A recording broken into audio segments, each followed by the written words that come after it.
October 1943. The forests of Belarus stretched endlessly beneath a grey autumn sky, where Colonel Friedrich Weber stood in the operations tent of the German Army Group Center, staring at maps marked with red circles, indicating areas of resistance activity. The air smelled of damp canvas and cigarette smoke, and Weber felt the confidence of a man who had spent 3 years watching organized militaries crumble before German precision. He turned to Major Klaus Schneider and Captain Ernst Hoffmann with a dismissive wave. "They're just farmers with rifles," Weber said, his voice carrying the certainty of someone who had never been proven wrong. "We've defeated the Polish cavalry, the French army, and pushed the Soviets back thousands of kilometers. These partisans are nothing more than desperate peasants playing at war. Before we dive into this story, make sure to subscribe to the channel and tell me in the comments where you're watching from. It really helps support the channel." What Colonel Weber could not have known was that over the next 18 months, those farmers with rifles would orchestrate one of the most sophisticated resistance campaigns in military history, transforming his certainty into a lesson that would be studied in military academies for generations to come. Major Schneider looked at the intelligence report spread across the table. "According to our estimates, sir, there are approximately 15,000 active partisans in this sector alone," he said. "But they lack centralized command, heavy weapons, and reliable supply lines." Weber nodded, already mentally dismissing the threat. "Exactly," he replied. "Without those elements, they're merely a nuisance. We'll conduct another sweep operation, burn a few villages that are harboring them, and this problem will solve itself within weeks." In a makeshift camp 30 kilometers away, beneath the canopy of birch and pine trees, a very different conversation was taking place. Former Red Army Lieutenant Dmitry Volkov sat with engineer Yevgeny Morozov and former schoolteacher Anna Petrova, studying a hand-drawn map illuminated by a shielded oil lamp. The cold bit through their worn coats, and the smell of wood smoke mixed with the damp earth. They had perhaps 200 fighters in their immediate group, armed with a mix of captured weapons, hunting rifles, and improvised explosives that Morozov had learned to construct from salvaged materials. Anna traced a line on the map with her finger, her breath visible in the frigid air. "The German supply convoy follows this route every Tuesday and Friday," she said. 3 trucks, sometimes 4, with a lead vehicle and rear guard. 15 to 20 soldiers total. Volkov studied the route, his military training evident in how he assessed the terrain. "The road passes through dense forest here," he observed. "Good cover, multiple escape routes, and the curve will slow them down. But we need to think beyond just taking supplies. We need to make them afraid of every kilometer they travel." Morozov pulled out a notebook filled with detailed sketches and calculations. "I've been studying their patrol patterns for 6 weeks," he said. "They rotate routes, but they always return to the same supply depot by nightfall. They're predictable because they think we're not capable of complex planning. That's our advantage." Anna added another crucial observation. "The soldiers talk to local women in the villages," she said. "They complain about the cold, about missing home, about how they hate forest patrols. They're not all ideological believers. Some are just scared young men who want to survive and go home." This understanding of human psychology would become one of the partisan movement's greatest weapons. While Colonel Weber saw them as farmers with rifles, the partisans were developing a sophisticated intelligence network that would rival any professional spy organization. Every baker, every blacksmith, every person forced to work for the occupation became potential eyes and ears. Information flowed through the forests faster than German radio communications, carried by people who had every reason to resist and nothing left to lose. The first operation that challenged Weber's assumptions occurred on a Tuesday morning in late October. The German convoy rolled along the forest road right on schedule. Corporal Hans Müller sat in the back of the second truck, clutching his weapon and trying not to think about how much he hated these forest runs. The trees pressed in from both sides, dark and endless, and every shadow seemed to hide danger. Next to him, Private Joseph Klein tried to make conversation. "Just 2 more months until rotation," Klein said. "Then it's back to Munich for Christmas. Real beer, real bread, no more of this." The explosion that tore through the lead vehicle was perfectly timed and positioned. Morozov's improvised mine had been buried at exactly the right depth, triggered by a carefully concealed wire that ran back into the forest. The truck flipped sideways, blocking the road completely. But what happened next was what truly shocked the German troops. Instead of a disorganized ambush, they faced a carefully coordinated assault from 3 directions simultaneously.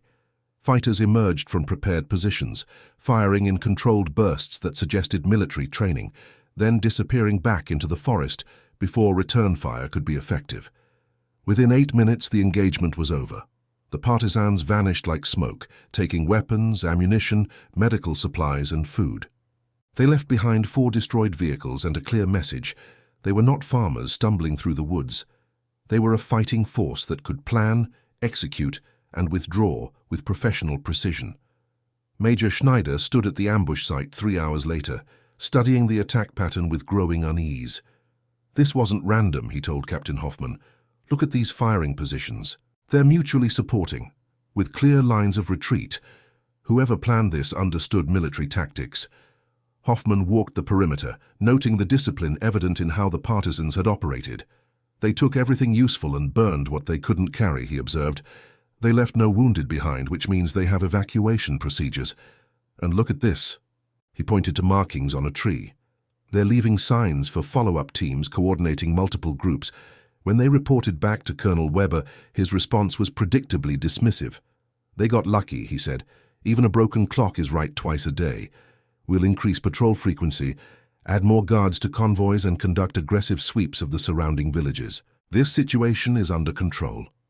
But Lieutenant Otto Berger, a young intelligence officer recently assigned to the unit, had been studying partisan activities across the entire Eastern Front. "Sir," he said carefully, "with all due respect, the pattern we're seeing here matches what's happening across hundreds of kilometers. The partisan movement is growing more sophisticated, not less. They're sharing tactics, training new recruits, and building infrastructure." Weber's face hardened. "Are you suggesting that some peasants with stolen rifles pose a strategic threat to the German armed forces?" Berger chose his words carefully. "I'm suggesting that we may be facing a more capable opponent than initial assessments indicated, sir."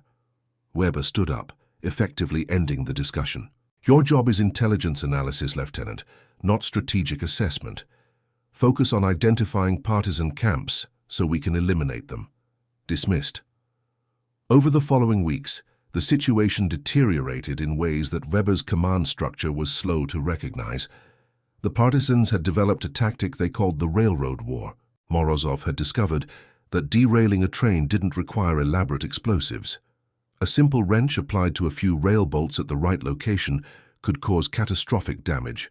More importantly, the psychological impact was enormous. Every rail line became a potential threat, requiring constant patrols and inspections that tied up thousands of soldiers who could have been used elsewhere. Anna's intelligence network had expanded to include over 300 informants across dozens of villages and towns. She had developed a system of coded messages hidden in seemingly innocent activities. A certain pattern of laundry hanging on a line meant a convoy was leaving. The position of a merchant's cart indicated troop movements. Even the songs children sang contained information, passed along in a code so subtle that German listeners never suspected it existed. In December, as winter locked the forests in ice and snow, the partisans demonstrated another capability that shattered Weber's assumptions. They captured an entire German outpost, not through frontal assault, but through careful infiltration and coordination with local workers who had been forced to serve the occupation. Sergeant Anton Richter was the senior surviving soldier from that outpost, and his interrogation by Lieutenant Berger revealed troubling details. "They knew everything about our position," Richter said, his hands trembling as he held a cup of ersatz coffee. "Our guard rotations, our supply schedule, which of our men were most nervous, which officers drank too much. When they came, half our defenses had already been sabotaged, wires cut, ammunition stores contaminated with water, even our radio disabled. It was like fighting ghosts who knew our every move." Berger wrote rapidly in his notebook. "How many were there?" Richter shook his head. "That's the thing, Lieutenant. I don't know, maybe 50, maybe less. They hit us from multiple directions, but I never saw more than a few at a time. They used the darkness, the snow, the forest itself as weapons, and their leader, She was calling out orders in perfect German, directing her people like a trained officer. That detail caught Berger's attention. She? Richter nodded. A woman, maybe 30 years old. She spoke to us afterward, told us we were being released as a message. She said that every soldier who returned home alive because they surrendered was one less person who would resist when this war ended. She said they weren't fighting us, they were fighting for their homeland, and there was a difference. Some of the men, they were crying, Lieutenant, relieved to be alive, ashamed that they'd been beaten by partisans, confused about everything they'd been told. This was Anna's innovation, a psychological warfare campaign that targeted the humanity of individual soldiers rather than just their military capability. The partisans began leaving captured German soldiers at checkpoints with messages. You can go home. Tell them what you saw. Tell them we don't want to execute prisoners. We want you to leave. The impact on morale was devastating. Soldiers began to question what they were fighting for, whether defending supply lines in an endless forest against an invisible enemy was worth dying for. By February 1944, the situation had evolved beyond Weber's ability to dismiss it. Partisan activities were disrupting operations across his entire sector. Rail lines were being sabotaged faster than they could be repaired. Supply convoys required heavy escorts that still sometimes failed to prevent attacks. Intelligence reports indicated that partisan groups were coordinating across regions, sharing weapons and information, even conducting joint operations that suggested a level of organization equivalent to a regular military force. Captain Hoffman had been collecting statistics that painted a grim picture. In the last 3 months, we've lost 47 trucks, 32 rail cars, and suffered over 200 casualties in partisan actions, he reported during a staff meeting. We're dedicating 30% of our available manpower just to security operations, and the attacks are increasing in frequency and sophistication. Weber stared at the map on the wall, where red circles marking partisan activity now covered the sector like a rash. This is temporary, he insisted. Once spring arrives and we can conduct large-scale operations, we'll sweep through these forests and eliminate the threat. But Lieutenant Berger had different data. Sir, he said with the directness of someone who had stopped caring about career advancement, the partisan movement isn't dependent on the forests. They have support in every village, every town, among workers in our own facilities. We captured a partisan logistics officer last week, and his notebook showed a supply network as complex as our own. They're manufacturing weapons in hidden workshops, operating field hospitals, even running schools for children in areas they control. They've built a shadow government, Colonel. We're not fighting farmers with rifles, we're fighting an organized resistance movement with popular support. The room fell silent. Major Schneider, who had gradually come to share Berger's assessment, added his voice. The men are exhausted, sir. Morale is declining. They know that every patrol might be their last, and they can't identify who is a threat and who isn't. Yesterday, a private shot a 10-year-old child because the boy was running toward our position. The boy was just playing. The private is now under medical care for psychological breakdown, and the village is in an uproar. We're creating more resistance with every action we take. Weber's face had lost its earlier confidence. His voice, when he spoke, carried a weariness that hadn't been there 6 months earlier. What do you suggest, gentlemen? That we simply abandon the sector? That we tell High Command that some partisans have made the area too dangerous for the German armed forces? Berger met his gaze steadily. I suggest we acknowledge reality, sir. We're engaged in a different kind of conflict than we trained for. The partisans understand this terrain, these people, and this type of fighting better than we do. They have time on their side, local support, and a willingness to endure hardships that would break our troops. We need to adapt or accept that we cannot control this territory. In the partisan camp, Dmitry Volkov was conducting his own assessment with Anna and Morozov. Spring would bring opportunities but also challenges. The melting snow would make movement easier, but also leave tracks. German forces would have better mobility for their sweep operations. We've hurt them, Volkov said, but we haven't broken them. We need to think about the next phase. Anna had been developing contacts with other partisan groups across the region. There's talk of a coordinated operation, she said. Multiple groups hitting rail lines, supply depots, and communication centers simultaneously across hundreds of kilometers. If we can coordinate it properly, we could cripple their logistics for weeks. Morozov had been working on a new type of explosive device, more sophisticated than anything they'd produced before. "I've figured out how to modify captured artillery shells," he explained. "With the right placement, we could take down bridges, not just damage them. That would force them to reroute supplies through areas where we're even stronger." But Volkov raised a cautionary hand. "We have to be careful," he said. "Our strength comes from having the people's support. If we cause civilian casualties or destroy infrastructure that the villages need, we undermine ourselves. Every action has to be chosen carefully, with an eye toward what happens after this conflict ends." This strategic thinking was exactly what Weber had failed to recognize. The partisans weren't just fighting for immediate tactical victories. They were building a foundation for post-conflict legitimacy, maintaining moral authority by targeting military assets while protecting civilians. They understood that winning battles meant nothing if you lost the support of the population you claimed to represent. In April 1944, the coordinated partisan operation that Anna had discussed became reality.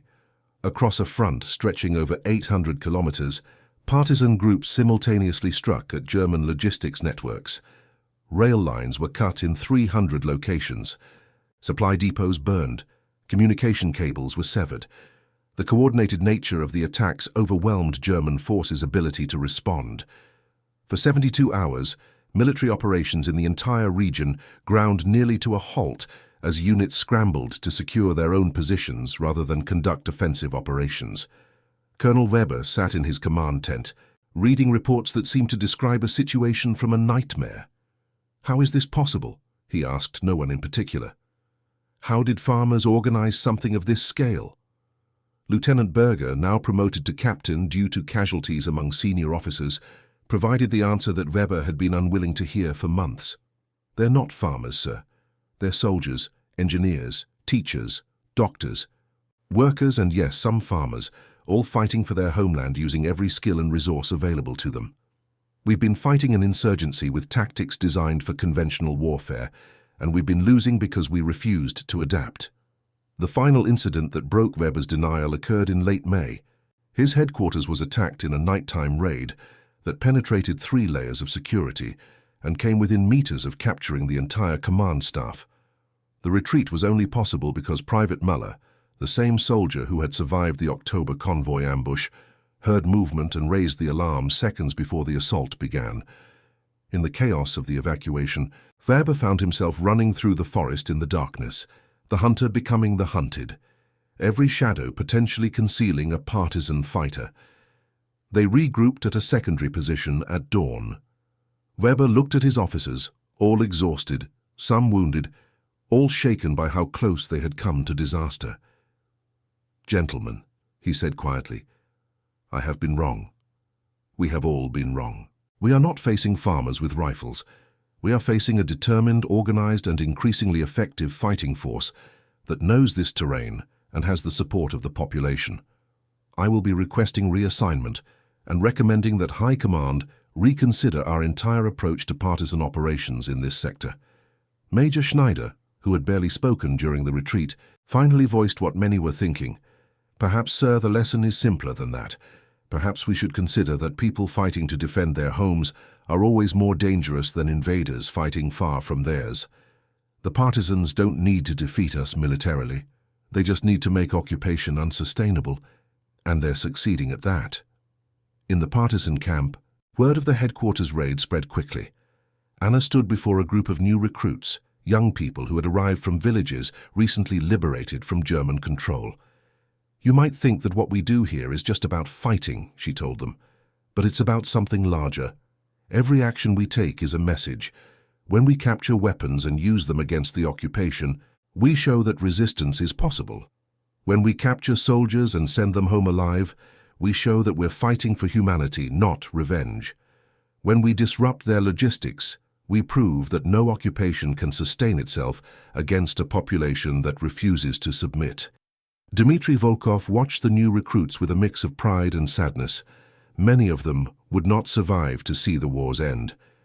But their efforts, combined with hundreds of thousands of other partisans across the occupied territories, would contribute to something larger than individual survival. They were proving that military might alone cannot conquer a determined population, that logistics and morale matter as much as weapons and tactics, and that even the most powerful military force has vulnerabilities when fighting on hostile ground against an enemy that blends seamlessly with the civilian population. Morozov continued his work, always improving their weapons and tactics. But he had started keeping a journal, recording not just technical details but observations about human nature and warfare. "We are winning," he wrote one evening by lamplight, "not because we are stronger, but because we are fighting for something more important than territory or ideology. Every German soldier who goes home is a small victory. Every day we survive is a triumph. Every rail line we cut is a reminder that occupation comes at an unbearable cost. The Germans came here with overwhelming force and absolute confidence. They are leaving slowly but inevitably, because they finally understand that you cannot hold ground when every tree might hide an enemy, every villager might be an informant, and every road might be a trap." Colonel Weber was indeed reassigned, sent to a training command far from the front lines. His replacement arrived with fresh confidence and similar dismissive attitudes toward partisan capabilities. But Lieutenant Berger, now serving as Chief Intelligence Officer, made sure the new commander received a comprehensive briefing on the reality of partisan warfare. "Sir," he concluded, "I respectfully submit that the primary mistake we can make is to underestimate our opponents. These are not farmers with rifles. These are citizens defending their homeland with courage, intelligence, and a level of determination that we, as invaders, can never match. We can conduct operations, we can secure temporary control of areas, but we cannot win a conflict against an entire population that refuses to accept our presence." By the time the war approached its conclusion, partisan forces across the occupied territories had evolved into a sophisticated military and political organization. They controlled vast areas, operated their own governance structures, and had contributed significantly to the overall defeat of German forces through constant disruption of logistics and morale. The exact numbers would be debated by historians for decades, but conservative estimates suggested that partisan activities tied down hundreds of thousands of German troops, destroyed thousands of vehicles and rail cars, and inflicted casualties that, while individually small, accumulated into a strategic impact that conventional forces alone could never have achieved. Anna survived the conflict and would later work in education, teaching new generations about the resistance. Dmitry Volkov remained in the military, eventually rising to senior command. Yevgeny Morozov became an engineer, helping rebuild the infrastructure that the conflict had destroyed. They rarely spoke about their partisan days, carrying memories too painful and complex to share casually. But when they did meet years later, they would remember not just the fighting, but the moments of humanity that had sustained them through the darkest times. Colonel Weber lived until 1978, spending his later years writing about his experiences. His memoirs included a chapter titled "Lessons Learned Too Late," in which he wrote, "I came to the Eastern Front believing that military superiority would decide all outcomes. I learned through bitter experience that people fighting for their homes possess a strength that cannot be measured in divisions or artillery pieces. The partisans taught me that the strongest fortress is useless if the population within is hostile, that the best supply lines mean nothing if every kilometer is contested, and that victory in war requires not just defeating an army, but winning the support, or at least the acquiescence of the people. We failed to understand this, and that failure cost us dearly in both strategic and human terms." The forest camps where the partisans had lived and fought slowly returned to nature, but the lessons remained, studied in military academies around the world as examples of asymmetric warfare, popular resistance, and the limits of conventional military power. The story of the partisan movement became a reminder that wars are ultimately conflicts between human beings, and that the side fighting for home and freedom possesses advantages that technology and training can never fully overcome. For the young German soldiers who survived encounters with the partisans, many carried complicated feelings for the rest of their lives. Some, like Hans Müller, would later speak about how they had been taught to see the partisans as subhuman terrorists, but had discovered through experience that they were facing determined fighters protecting their homeland. "I was told they were nothing," Muller said in an interview decades later, "but they defeated us through intelligence, courage, and a better understanding of what they were fighting for." That's a humbling thing to acknowledge, but it's the truth.